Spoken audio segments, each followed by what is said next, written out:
রামনবমীর দিনে দেশ পেল প্রথম ভার্টিক্যাল লিফট সেতু।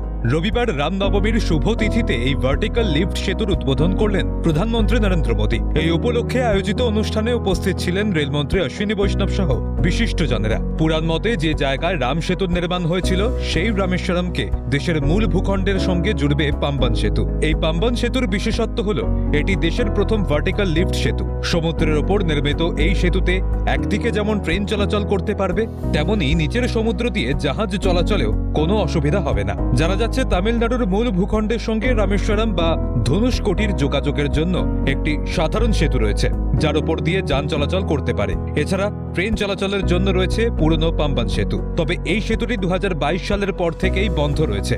এবার তার বদলে নতুন পাম্বান সেতুর উদ্বোধন হলো। প্রসঙ্গত 2019 সালে শুরু হয় এই সেতু নির্মাণের কাজ। জানা গিয়েছে এই সেতু নির্মাণে ব্যবহার করা হয়েছে এমন উপাদান যা আগামী 100 বছরের স্থায়িত্ব নিশ্চিত করতে পারে। অত্যাধুনিক প্রযুক্তিতে তৈরি হওয়া এই সেতু দিয়ে দ্রুত বেগে ট্রেন চালানো সম্ভব হবে বলে মনে করছেন বিশেষজ্ঞরা। এক নজরে দেখে নেওয়া যাক এই নয়া সেতুর বিশেষত্ব।